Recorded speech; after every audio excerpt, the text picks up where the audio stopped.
Okay, hi everyone. Welcome to I think this is week 11 of the residency program. If you're in the Singapore office, can I encourage you to come to the front, to the town hall area? Those of you at the back of house, I'm sure maybe we made the mic loud again, you can hear me. But please make your way over. We're going to get started soon. Hi, Christine. Welcome. Please join us.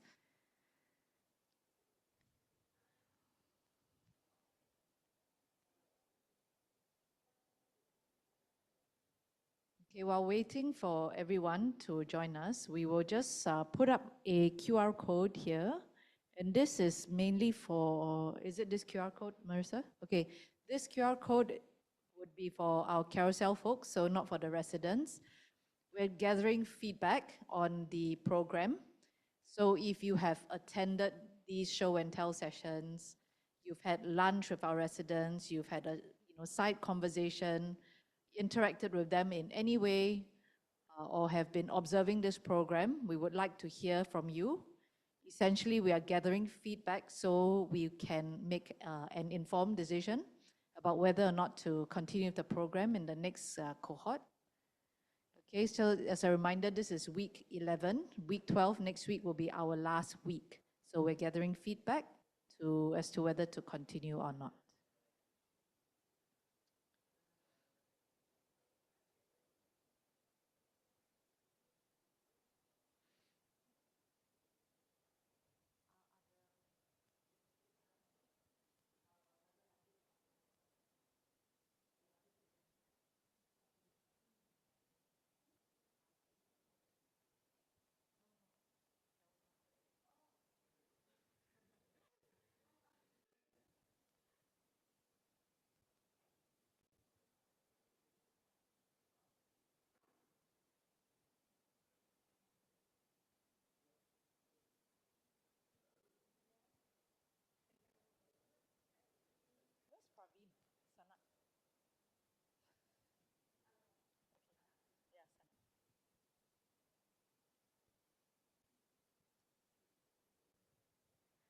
Okay, today we will have 3 residents do demos. Just to recap, it's for accountability. So it's been 11 weeks on this program and we're quite excited to see where they've landed. If you've been following them and their journey, you can also be the judge of that to see how they've progressed over the last 11 weeks. We also have 2 of our own demos today, one from Praveen Sanap. We're still waiting for him to make his way here.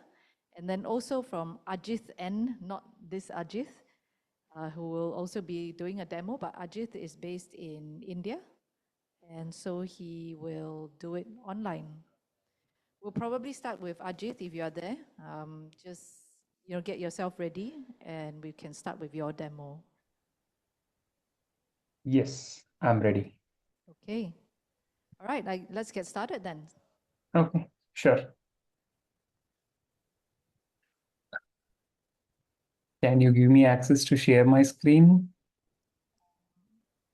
Okay. Yes. Yeah, DJ is doing that now.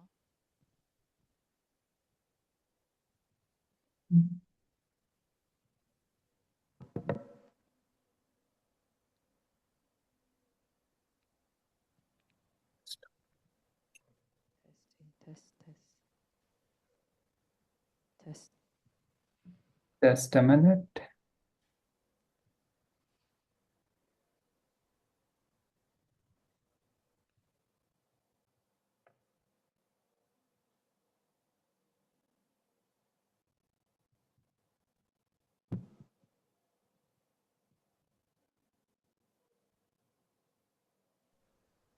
Okay.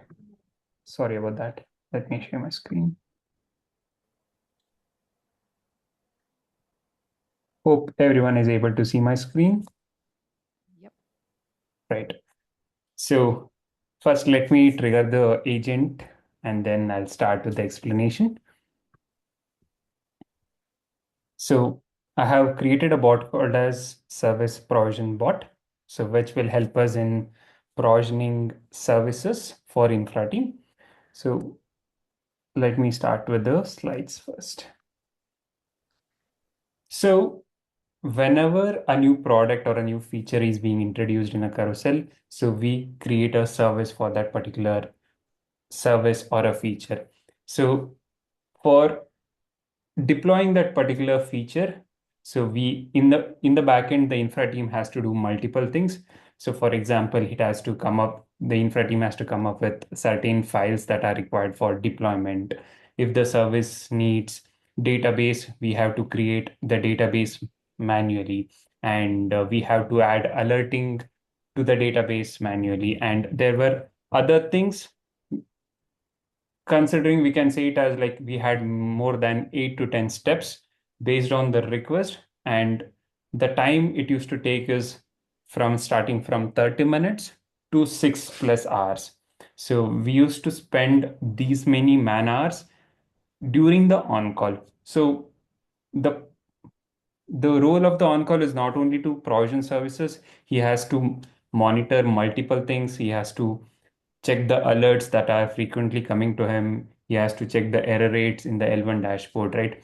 So due to which what used to happen is, if he's doing service provisioning and if something urgent comes up, the on-call has to stop provisioning and look at into the important things which are affecting our platform. So what we did is, so we infra team came up with the agent which will help us to create the necessary PRs, which the on-call engineer can look into it, review it, and then he merges it, and rest of the things are taken care by the workflows.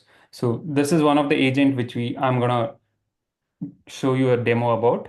So this is built on Botcraft, so which is built by the data team, and this is a platform which has helped us to come up with multiple agents in Carousel.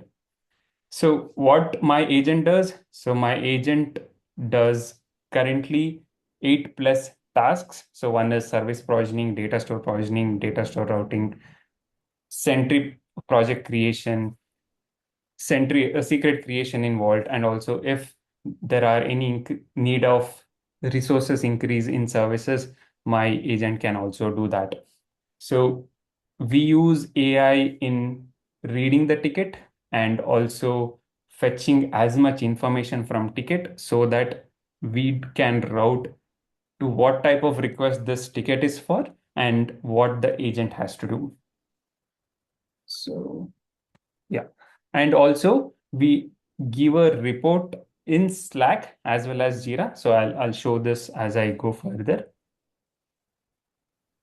So what was before? So on-call used to handcraft the PRs across CI/CD repo. So what does CI/CD repo? CI/CD repo is a repository where all the deployment related configs are present for services.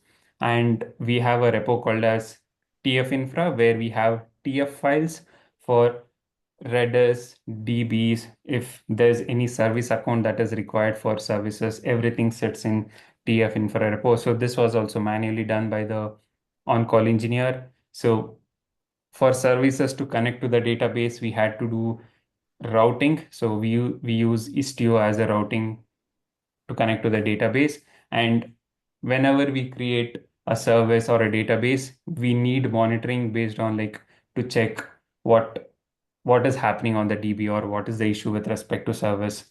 And Vault is for creating secrets. So creating secrets is basically the services use Vault to fetch the secrets. So this were all manual. So on-call had to create the secret, going into the vault and creating it with the path. So as I said, this used to take from 30 minutes to 6 hours, and it was a manual work, which was like a toil for us. And another major step we solved with this agent is, so since there are so many steps, so for if I show it here, so we used to have like we have so many steps. So in staging, we have these many steps we need to take care, and in production, we have these many steps. So which we had to do manually, due to which we used to miss some steps. As I said, as soon as we move into a different task, if there's an important task that is needed right now. So we used to leave this service provisioning as it is, and then we used to start checking on that. So due to which there were a lot of missteps, which we have resolved using this particular agent. So how are we triggering the agent right now? So as I showed in the starting, so in the Slack, we just specify the bot, the agent, and we tell which is the ticket you need to look into and provision services. And what the agent will do is it will read everything in the ticket and it will create the PRs that are required for the engineer to look into and merge it. So the average time it is currently taking is 5 to 15 minutes based on the request. So if the request is only for service provisioning without the database, it takes hardly less than 5 minutes. And if there is too many requests, so it may take up to 10 to 15 minutes as well. So for example, the one which I have triggered right now is having these many requests where it says it needs a master. One is it requires the service, it requires the master replica setup of Postgres, it needs a service account in GCP with certain roles and in which project, and the ticket all they also need a worker and they also need a cron job, right? And also they have specified they have to we need to create a secret in the vault. So now considering the request, it may take around 15 minutes to completely provision the service. And as I said, from 6 hours to 15 minutes is a very good improvement, and it has saved a lot of time for the on call. And we as a infra team can look into very meaningful tasks going further as well. And we used to look into different run books to see what needs to be done for this particular thing, what needs to be done for this particular task. So now everything is taken care by the agent. So where AI is being used, so one is, as I said, so we use AI to read the ticket. So we extract the service name, environment, data store types, topology, and everything that is specified in the ticket. And we don't specify the ticket has to be in this format only. So since the tickets can be dynamic, so we have made the agent in such a way that it can read through the ticket and extract the required fields for the agent to do things. And the next part is classification and routing. Classification is basically like it can classify which type of request it is. So is it a secret creation? Is it a data store provisioning? Is it for service account creation? So everything is taken care by the agent, and this is where we do. And here what happens is we are using a concept called as router where we don't use LLMs here. So it is based only on logic. And the next part is validation before action. So to give a best example for this, so let me go to my Slack. Slack.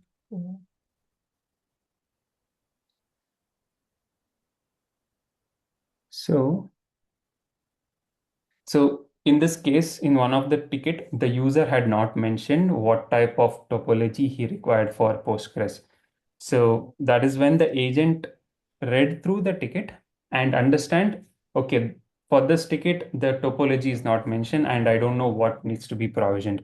So it stopped there and it said that, so the topology is not specified here. So please specify the topology here and then we'll do the rest of the provisioning. So this is one of the good thing we do with respect to validation. This is one example. We do multiple other validations as well. And we run agents inside the sandbox. So what does this mean is basically, so we as an infra team has a lot of access locally, and we didn't want to run things from local due to what we can call as we can say that if our credentials are hijacked, so there's a concern that our agent can do anything with the access what infra team has. So what we did is, so Edward came up with a concept called as DevBox Sandbox, where we run skills in the DevBox, and the DevBox does the task within the sandbox, and there's no secret that is being exposed to the external world. So if the dev box is done, if the job is done within the dev box gets killed, and the whatever that was done within the dev box also goes within the dev box.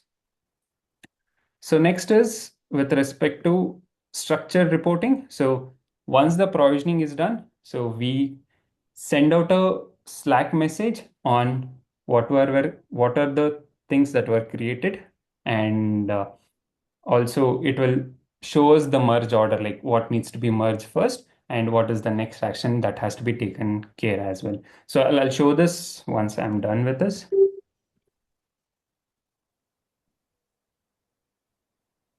And our service provisioning is safe by design. How do I see this? One is with respect to DevBox, and the other part is the agent only creates PRs. We haven't provided any access to the agent to do apply or do any changes in the infrastructure. So everything we the agent creates is a PR, and the engineer has to review it, and he has to check and approve the PRs the agent has created. So the next part is what we have done is we also have used GitHub Actions workflow for the task. Like for example, Terraform apply. So the agent creates the PR, and once the PR is merged, what happens is our GitHub Actions workflow will do the Terraform apply or the required things that is needed for the infrastructure to come up. So this is one of the GitOps approach where we have used.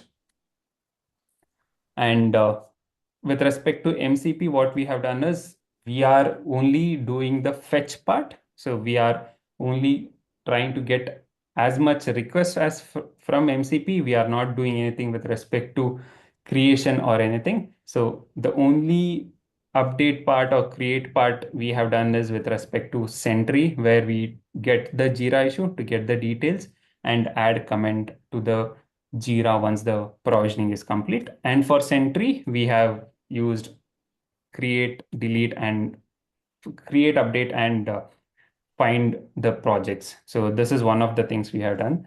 And item potency is basically the agent will check whether this particular service exists. If the service exists, it doesn't do anything. So it doesn't duplicate it. And the next part is if the DB exists, it says DB exists. So if the Sentry project exists, it says Sentry project already exists. So this is one of the safe designs we have come up with. So if I show it right now, let's see. Yep, there you go. So it took 13 minutes for the entire provisioning to complete, and it came up with the Slack status that says CD pipeline, it is created, database, it created. So as I said, item potency check. So Sentry was already existing. So it says exists Sentry already open. And so this is WOR mapping where we have a list of services to belongs to which service owner and all. And so now let's say here it says GCP service account GitHub API failure. So since there was a GitHub API failure, our agent was unable to create it. So that is one of the thing. And the next steps, what are the next steps the engineer has to take? So everything is mentioned in the Slack thread. And we do also have a status page. Yeah. So which shows everything that with respect to, like, let's say this status page contains everything that service provisioning includes, and out of which what was requested in the ticket and what was not requested, and what are the tasks the agent did and what is the human has to do. So for example, CD pipeline, it was requested. What did the agent do? It created a PR with this number, and what the human action has to do. So merge CSCD PR. The same applies for each and every step for every service provisioning we do. So we are actually being using this for past 1.5 2 months, and we are seeing a very drastic reduction in human hours we put in service provisioning. If you have any questions, please let me know. Thank you, Ajith. Yeah, any questions for Ajith?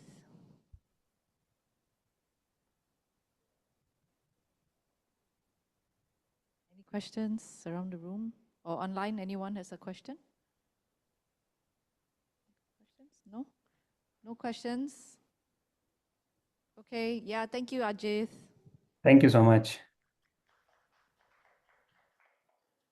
Okay, next up we'll have Praveen share with us his what he's been building.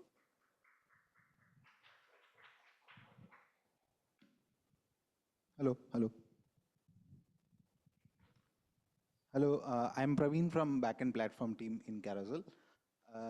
And as Ajit demonstrated how the infra team is automating their workflows and using agents to reduce the man hour spent executing their task, like creating new service, that is what he demonstrated. In backend platform, we are building platforms to allow the product teams we are building platform to allow the product teams to deliver their work through the agents. So I will show you an example of what we've built. So it is a Slack bot and this is one of the Slack channels where our marketplace team is using our platform with product, right? What this platform with tool does is here, if you can see, the developer has tagged platform with describing a feature that they want to build, right? Here they are telling that on the sell page of for toys and games category, for the web, we want optional details section to be expanded by default. Make the change that will expand the optional details for this particular category, right? So basically, they're just describing in a very simple language the change they want to build. Our platform takes this instruction, and the thinking here is kind of hidden, but in the logs, you can see what it does is, for the projects that you must have been building, you might have couple of repositories and a single monolithic service to host it, right? In Carousell let me go to the top here. In Carousell, over this 10 years of our engineering on a product, we have like thousands of repositories and hundreds of services that kind of serve specific functions of our Carousell product, right? So from this description that the developer gave, what the agent figures out is it tries to understand what this change is, and it tries to figure out which repositories or which services that I need to check in order to take understand the request and come up with a plan of how the agent is going to execute, right? So what it does is it uses our the context that we've built centrally. So it is like a description of our entire platform in a couple of MD files, plus the MCP platform, the MCP data points that we've used, like the catalog of all our services. So with just one MCP tool call, the agent knows what all the services in Carousell are, what are their repositories, right? And other MCPs like the Grafana dash metrics, which API receive how much QPS, all those metrics we make it available to the agent. And from that, it is able to come to a couple of repos that it knows for sure needs change to address this request, right? So you can see from the user submission, it does a couple of MCP calls, like it is trying to call a service graph. So this is another MCP we built where we provide all the our infrastructure as a service graph, meaning which service has what APIs, and if the agent selects a particular APIs, which are the other APIs of other services it calls, right? So with this, it is able to, so we declare this graph, and the agent is able to navigate it very smoothly, right? From just the description, which does not mention which service is in question, which API is in question, it is able to get the call this service graph and other MCP tools that we built to kind of, so this is the one service catalog list. It is trying to list all the services available, right? From the tool result, it will converge to kind of like an understanding of what Carousell platform is with the platform and domain context, and what the request is that submitted is, and from that it will formulate a plan.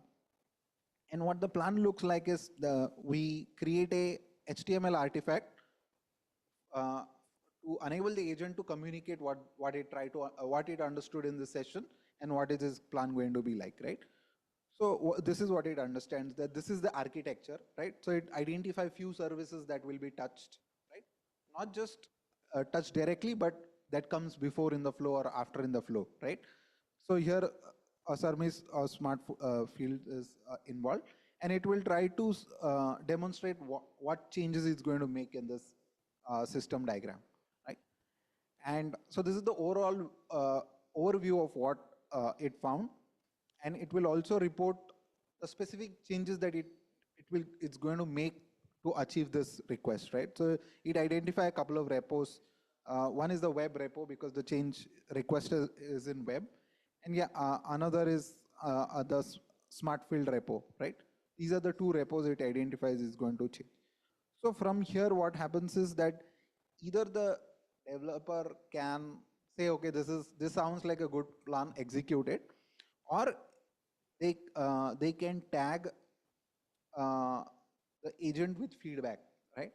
So in the first step itself, when it showed the spec, from the spec, at the end of the spec, it highlighted some risk and open questions, which the agent also surfaces in the Slack message, right? So here, the developer has two options. They can either uh, just accept that plan, or they address the open questions that the developer asks, right? And when they address the open questions or ask any other, give any other feedback, they can say, okay, this is not what I meant at all. I want this to be done, right? So, and then it will create the version 2 of the spec, and the developer reviews that, right?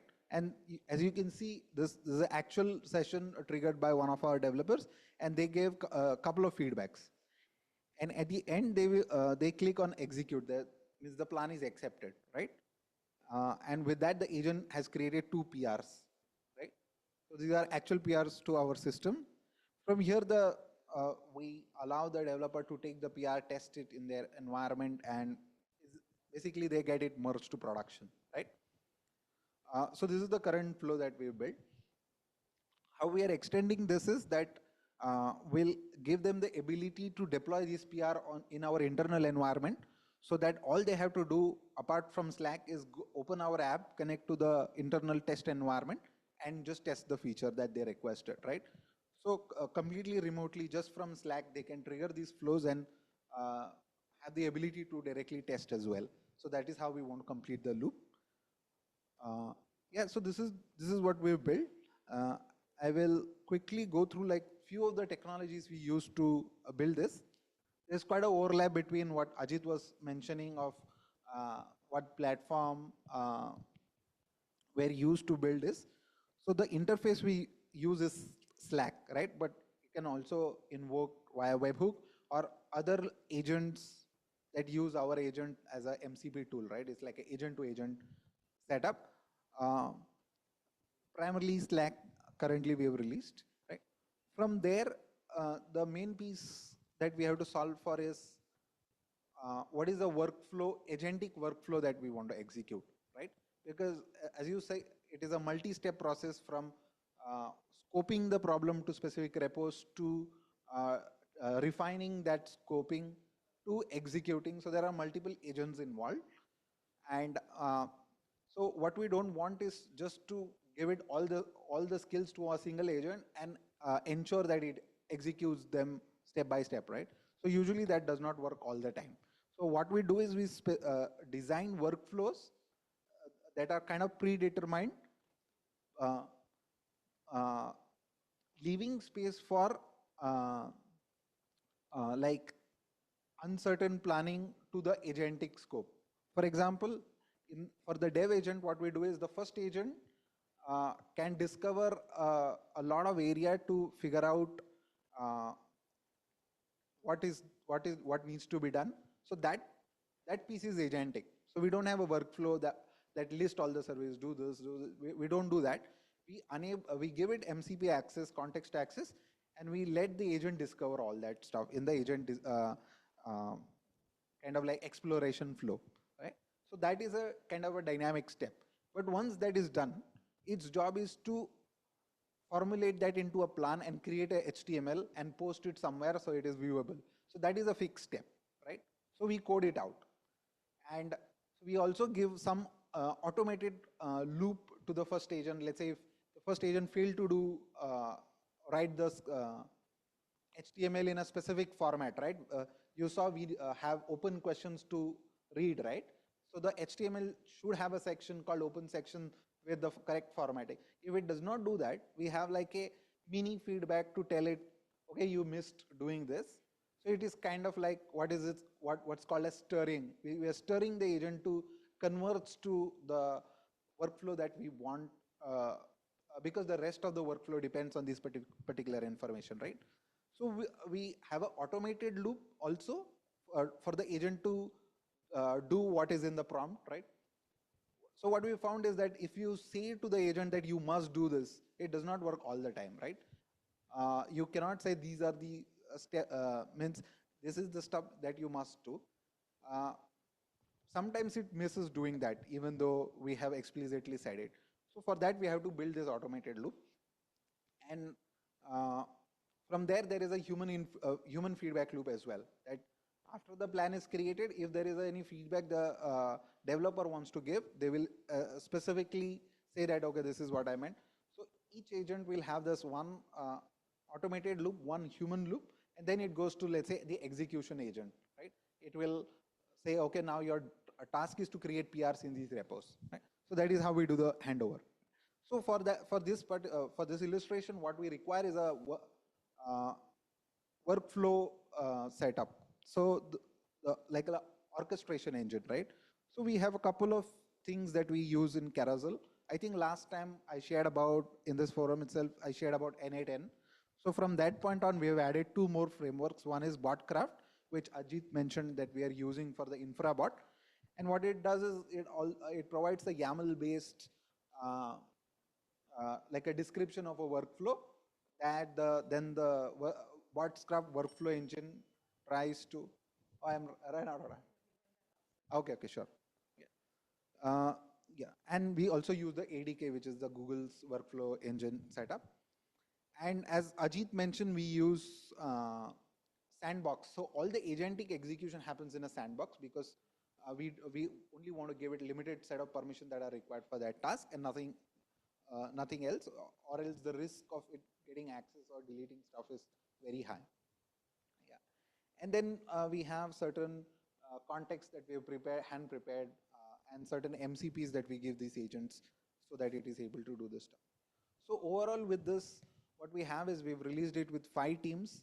There are like 300 plus invocations on this agent where developers are asking it to do a particular task. And overall these questions are usually like just questions that I want to understand something, or they are directed to creating a code change and merging them. So out of which around 100 PRs are created by this agent, out of which 50 have been merged to production, right? So this is where we are at, and in the as next steps we'll be improving our verification loop so that the agent gets feedback much earlier and the PR completion rate is higher. Yeah, and we'll encourage more and more users to kind of offload their flow so that they don't have to context switch from what they're working on to set up another environment, another service to contribute to there as well. So that is how we improve the efficiency of all our developers. Thank you. Thank you. Any questions? Questions for Praveen? Yep, okay. Hello. It's just a small one, right? Since like I'm coming from a client engineering perspective though. So this bot that we have, right? Let's say you do a message in the Slack bot. Can it take like images as well so that let's say I want to develop a certain feature, but this is the UI that I want, right? Are we planning to have that kind of feature or it actually can read images now at this point? Yeah, it can read images. Ah. So there are a couple of things that we take as inputs. One is just the text, right? You also support images or links to Figma design, right?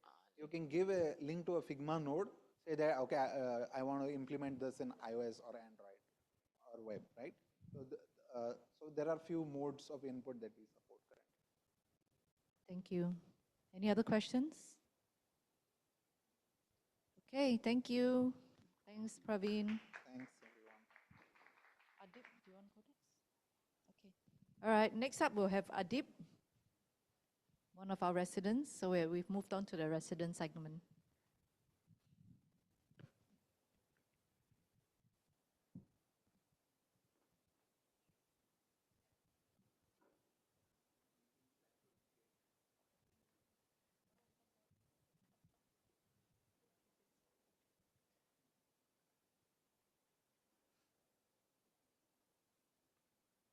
Hello, mic test. Okay, sorry for like disappearing like last week. But I guess like I think I'll just give like some context all over again. So where we started, so Nebina started as like focus tools for specific like tasks lah. Then over time we got AI built and then we did everything that we do now. But I think like what happened is that I kind of forgot that the reactive tools are actually in production. They are actually being used. So I think I got back bitten by the fact that they are being used for submissions. So like last week, what happened is for next pre-today actually, the government mandate was that every new building had to go through this whole building submission process, and then that included like giving parameters to every geometric element in your digital model. So like long story short, like the team like only prepared it towards the last minute, which is quite common, but I didn't know the extent of it was like that lah. I think the scale is quite different lah. So that's pretty much it. So fast forward this week, find out, oh wow, actually they didn't have to submit it all together because like the new mandate is that it doesn't fall under whatever lah. So right now, I guess like in terms of product discovery, it's kind of realizing that it should also be a bottoms-up approach now compared to like a top-down approach where it's going to the big firms instead. So they're definitely going to like smaller practices that are doing like landed houses or like shop houses, for instance. Beyond that, I think like it kind of hit me because one of the MP engineers kind of like ranted a bit, and then he shared like he was on LinkedIn. And he was saying like he had this whole process where it wasn't iterative at all. He had to export the model for 43 hours and 53 minutes, and that was before even resolving any of the issues in that particular model. So the thing is, I've always been, I guess it's my bias, but also because I have no idea how building systems work, right? So I definitely like only serve like architects and structural engineers. But I guess like towards last week, I think I kind of realized like these are like the friends who probably need more help also, because definitely like what is going on, 44 hours to export is quite ridiculous lah. And like that's before the fact that you need to make changes and then you have to re-export all over again. So I think like TLDR, definitely they failed their submission, and that comes with like waivers and all like the little things that come along with it. So beyond that, beyond like Seni Bina Gateway, so for agentic colleagues, so it's just like the AI part all over again. I think like took the chance to reflect and kind of realize that a lot of what we've been building has been really like dependent on each other, and it has been very hard to make. It wasn't modular at all because I think it's just like go first and then like think later. But clearly the thing later didn't come lah, and then like it kind of sandbagged us. So right now, like this week especially, is pausing that and like trying to rebuild for scalability because each of the deterministic tools kind of like work with each other. And I guess like on the good thing is that so for Agentic Colleague, we have like our first inbound international practitioner. I don't know what firm he's from, like out of nowhere, just like approach. But beyond that, like locally, so we have like a new inbound for Tanjung Katong complex. This is like nice little building near Juchat Road. So yeah, then like I was also sharing about like personal practice intelligence last time. Still like a really bad name, but generally like I think it's fun now for the fact that we have like agentic coding tools. So it's extending that live web focused product to an iPhone instead, because I think the whole idea was just about not data exfiltration lah. It's just like trying to get data to create better products for like the AC partners. So we are moving that and hopefully getting like alpha testers onboarded, but also just because to see how it can go upstream towards what agentic colleague is, which is all about like translating the taste and judgment into like building elements. So in terms of like North Star progress, we still kind of slow, to be honest. I think like when I first started like January this year, I think it was like, oh, July, like gonna have like everything like going on. But I realized like it's much, much tougher than expected. And I think for the fact that like, so PPI came on board it, like with post that hackathon thing, etc. But I realized things can go in tandem altogether. But definitely, I think I have zero idea how like iPhones are developed. So I think I definitely have to get more. I have to get my own consultants to understand how to get this out.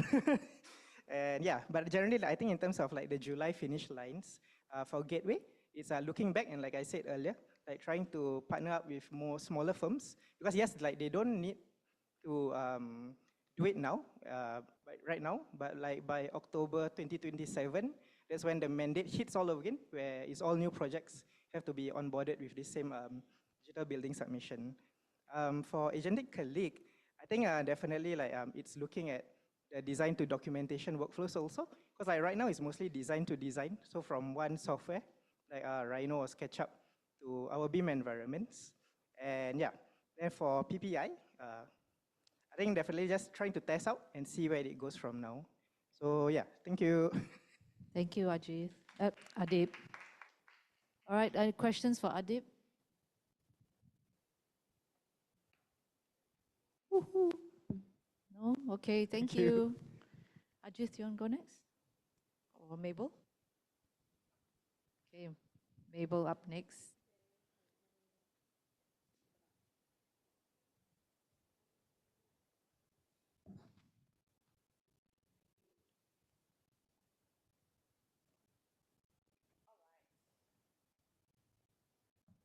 Okay, so today I'll be talking about week 11's progress, and I'm refocusing on distribution. I think the last week I already mentioned, right? It was founder-led distribution, but I realized that there were some issues with that. So I was brainstorming on a better go-to-market strategy. I know when I was pitching for the Shark Tank, and then I realized that there was a big gap in terms of like my go-to-market strategy.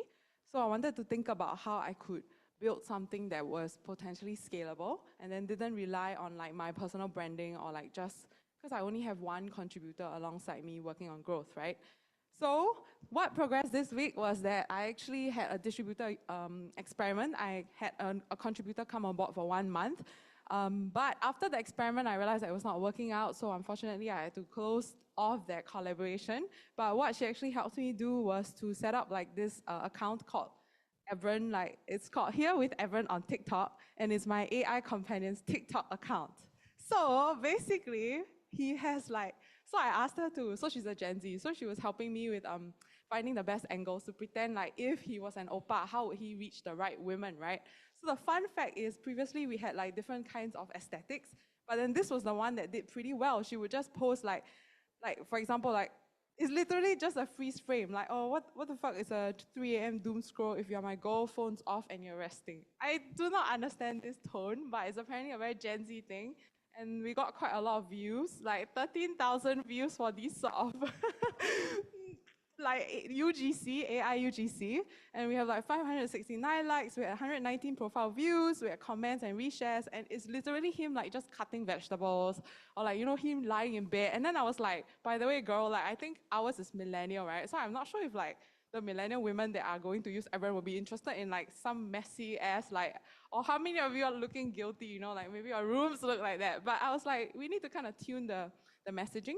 But one problem I realized that it was still not at scale. It was not able to scale to the point where I wanted it to be distributed like to a larger like audience that would be aligned with Myble's ideal audience. So then I realized I was once again the bottleneck, and I wanted to spend more time on distribution because I was letting her help me with it, but I realized it was still a bit too slow. And so what I did was I actually increased my product engineering support. So I have another contributor who's a human contributor, Return. She worked with me previously for about 2 months, and then I ended the collaboration as well because I realized I needed to learn a bit more and improve my workflow processes. But she came back, and now she's taking over fully the product engineering vertical, and I'm overseeing her and also my AI evals operations girl, which I think you remember this from previously. I mentioned her a lot. And what this allowed me to do was to first not get in trouble with the law because I have to do compliance. I have to do filing of my annual review. So, okay, I think I'm going off topic. But the whole point is I managed to free up some of my time so that I could then work on the things which only I could do, right? And I managed to also narrow my go-to-market strategy thesis, which is about the repeated qualified attention. So while I was doing like research, I realized I was reviewing my own content. I think I mentioned I had 1.4 million like kind of impressions that were from my brand, my Mapeslow account. But I realized, so what?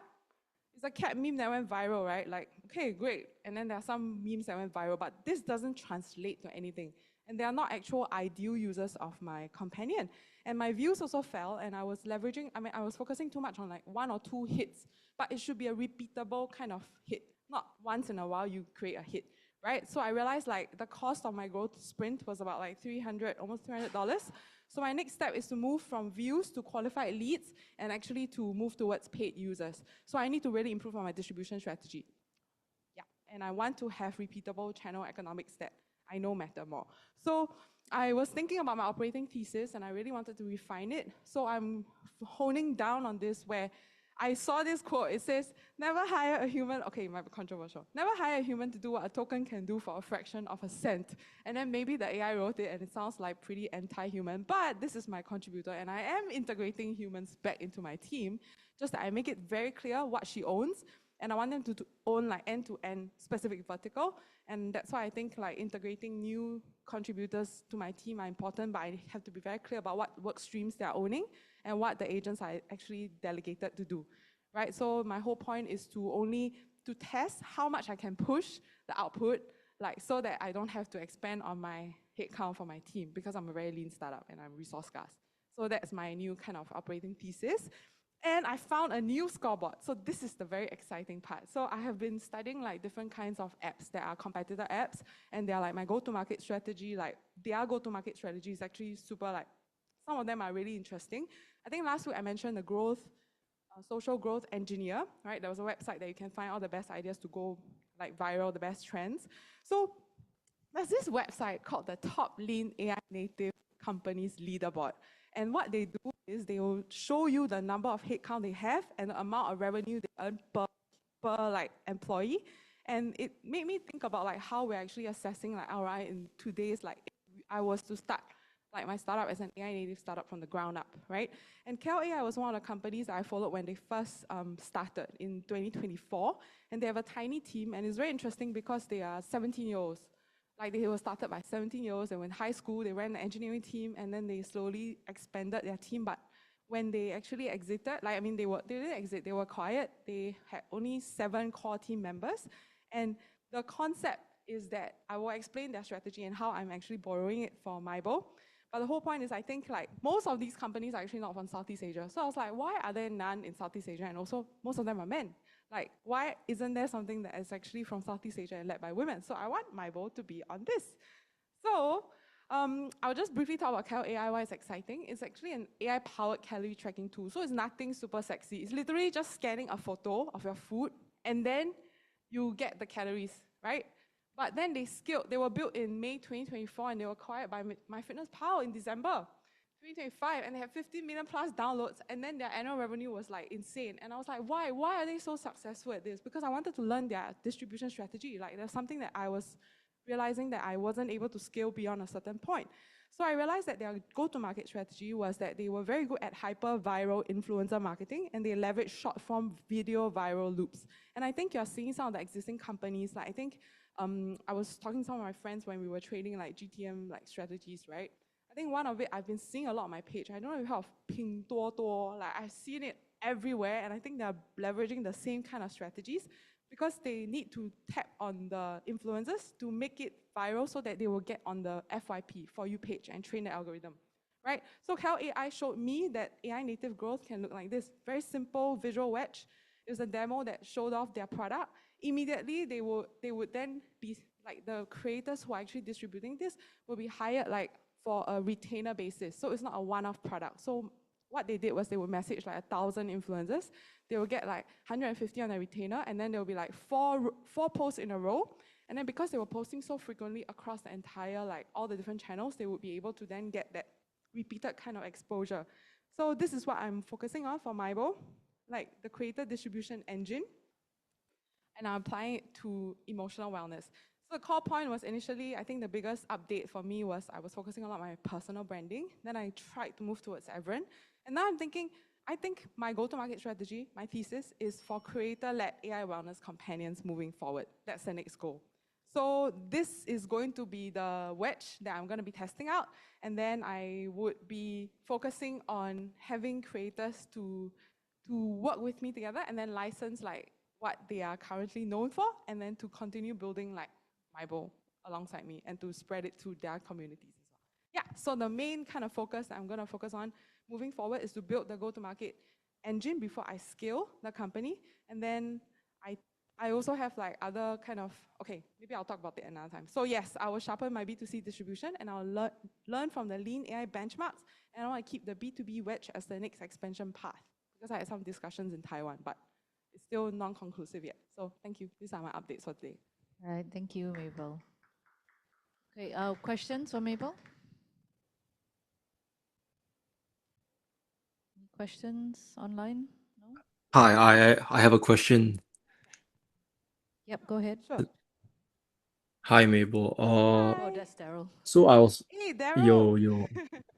Huh? It's like 5 a.m. for me. So after asking this, I'm gonna go to sleep. Wow, so dedicated. Thanks for coming. Not doing demo? No. I don't have a demo. I want to sleep. Yeah. Okay, so when you were sharing your screen just now, you were showing us your social media page that your AI was posting, right? Yeah. Okay, I'm a bit embarrassed to say this, but my friends do the same thing, but like with their actual face and bodies. And they've been okay, we have a secret group. I don't do this, but we have a secret group chat where we just show each other our metrics, like girls liking it, following, DMing, and stuff like that, right? And the positive thing about it is like, okay, you tweak this and you A/B test it, right?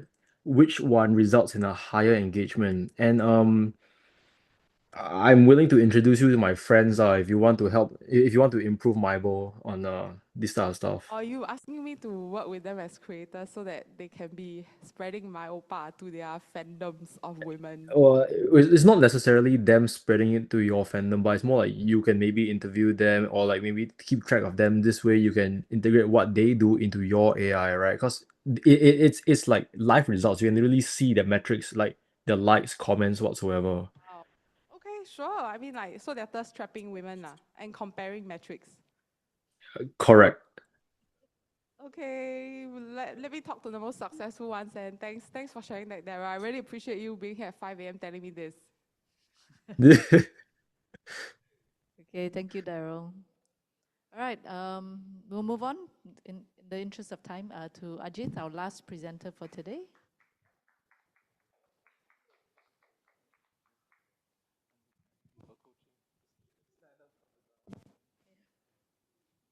Let's go, Ajif. Hey, Daryl, so good to hear your voice, man. I thought you'll demo some things.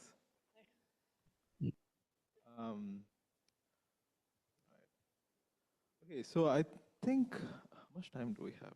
All right, I don't think we have much time. I was hoping to, because I'm currently fundraising, so just talking to angel investors and stuff like that. And so I was hoping to test out like a storyline, but maybe what I thought I can do instead is show you guys an experience of how this whole AI adoption curve works, right? So what I mean by that is that, you know, you keep seeing demos of robots and, you know, all of these AI workflows, right?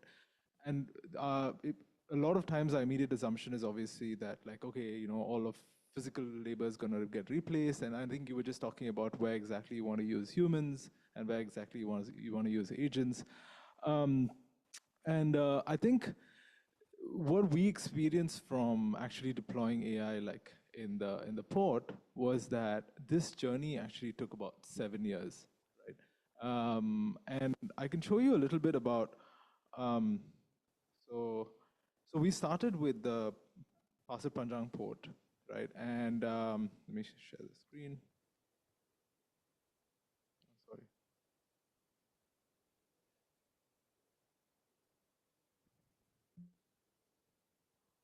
I got logged off.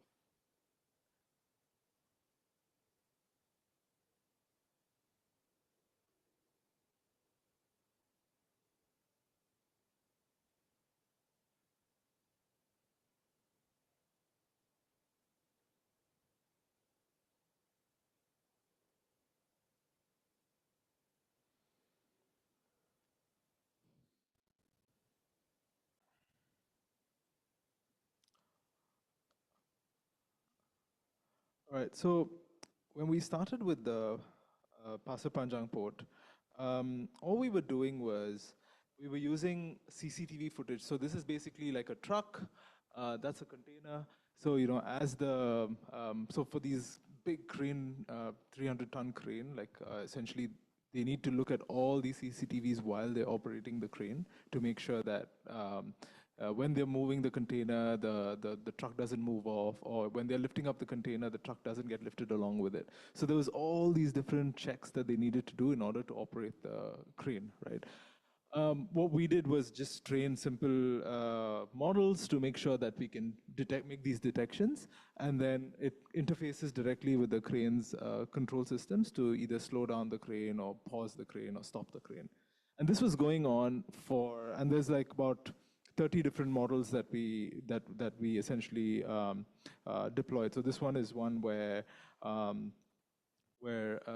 the these things over here that are attached to the bottom of the crane, they're called twist locks. So typically when the container is placed in a ship, they are stacked on top of each other using these twist locks. So those get attached to the container below it.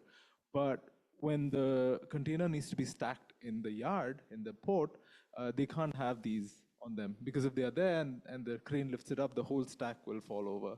So our system needed to make sure that as these containers are getting placed into the yard, they don't have any of these twist locks in them. So this was like a twist lock detection system, right? So imagine, right, all of this was supposed to, the crane operator was supposed to look at this video as operations was running to make sure that they detect all this. And so it took them a very, very long time, very slowly.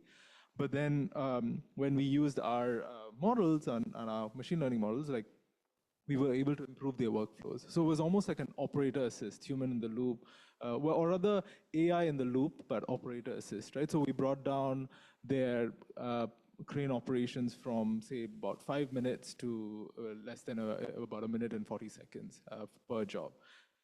And this was going on for about 5 years, I want to say, right? Like, and slowly they got more and more comfortable with relying on the models and slowly pushing up so initially we started off with very high,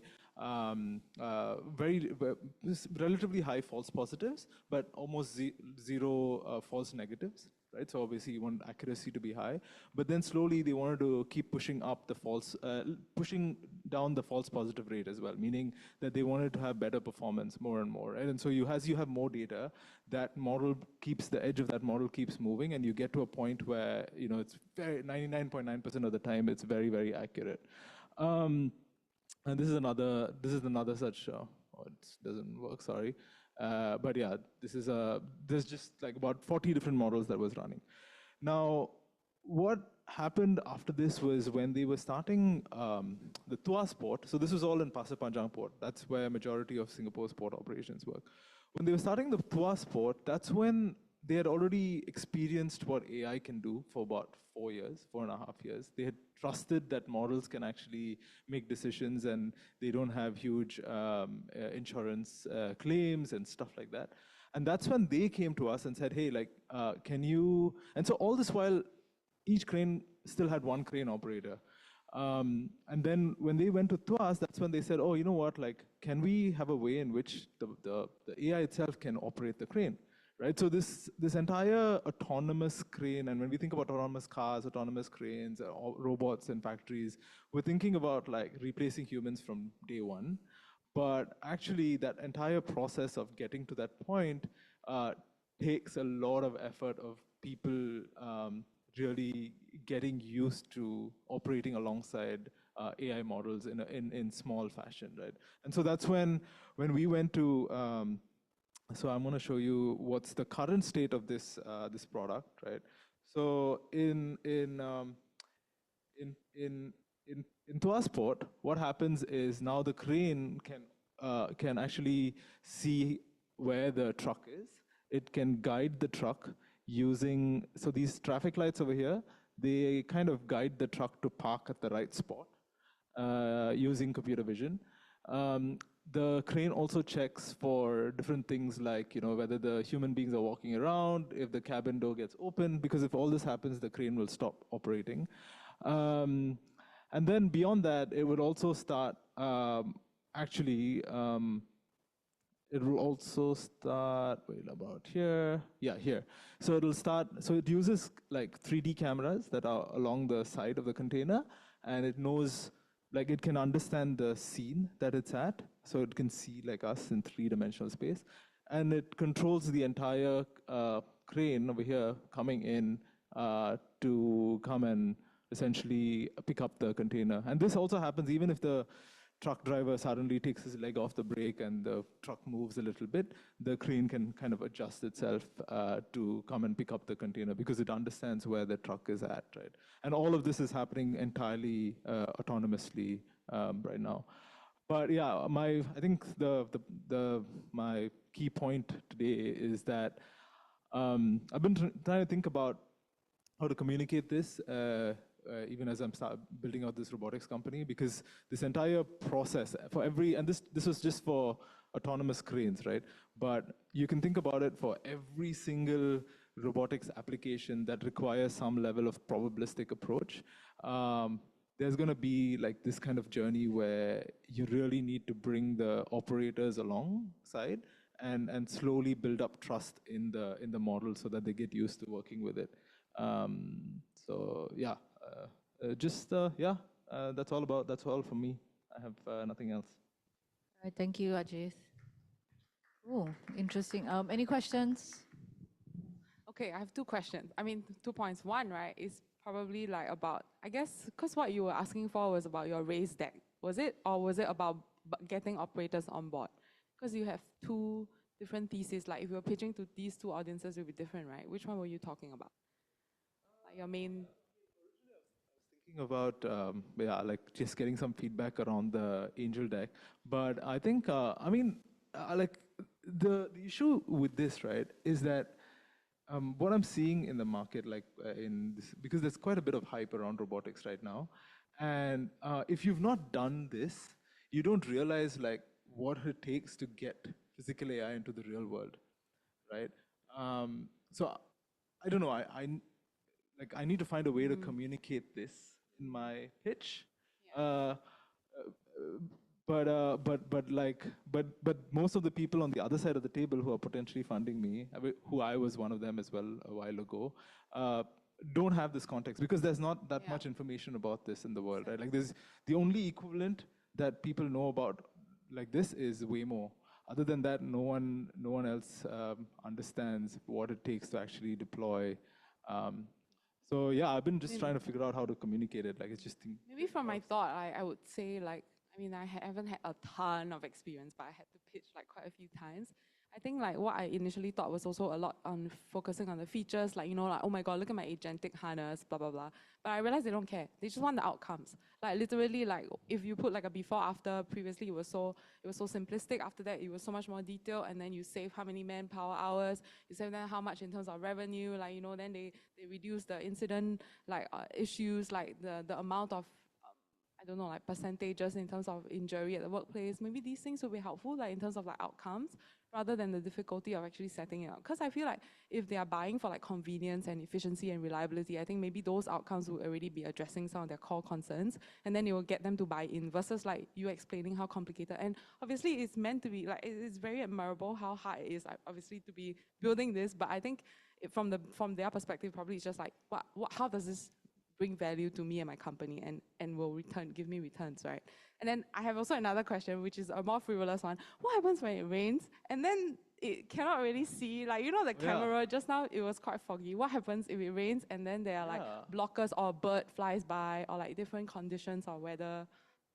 Yeah, good question. Well, I mean, so there's so you know in Pasir Panjang, there when it gets like really bad, our confidence of detection goes down, and essentially, you know, at that point in time, like, yeah, we just have to put out an error essentially, right? That it's not working. It's not resolved yet, like for the weather conditions. So that's for the safety system. So you know, in Pasir Panjang, it was mostly a safety system, right? So it's for the safety system. So then the crane operator needs to be more mindful about what they're doing to make sure that they can verify what the AI system is seeing.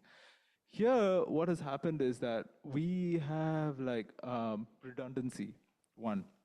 So even if one camera is down, then essentially it's a degraded mode, but it can still operate at a certain level of confidence. And if it's below that, then it'll say, okay, you know what, you need to manually operate the system, so it understands. Second is that, you know, actually it was a very simple solution. You see these cameras all have rain covers. So originally we were thinking the same thing, right? When you think, oh, we need to collect all this data to train in all sorts of environmental conditions, then we realized that, oh, actually, why don't we just use rain covers? And when we use rain covers, then it just clearly prevents the rain from hitting the lens, and therefore it gives you, even during heavy rain, it gives you really good depth. And so, yeah, I guess, you know, it's a bit of both. Like you have to think kind of outside the box a little bit as well. And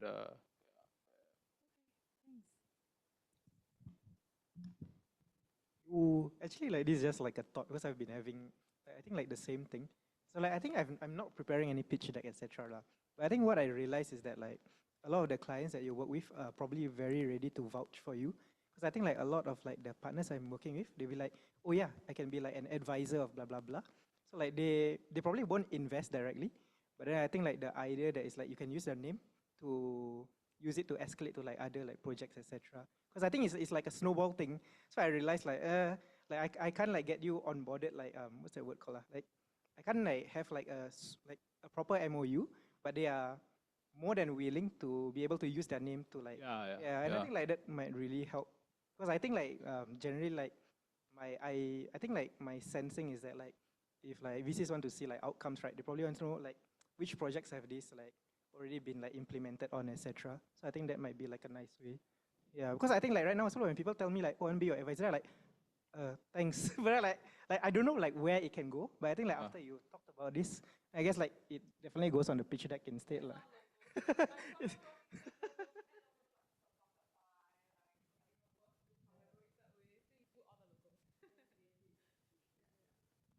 yeah, I mean, I can't use PSA because this company doesn't work. My current company doesn't work with PSA. It's the team that was doing it. Um, but but uh, but uh, But no, I mean, there are some. I think okay. My point was not. I think not so much from a. I think credibility is okay. I don't have. I don't struggle with that. I think it's the strategy, right? Our approach is what we're doing is a very grounded approach. We're saying, okay, hey, we know exactly what we need to do to get to this this promised land at the end of the.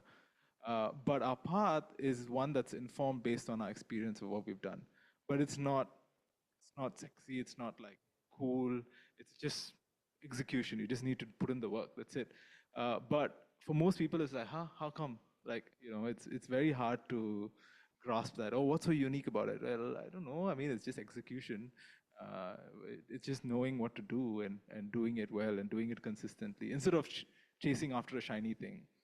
I think that's what I'm finding hard to communicate and articulate. Right.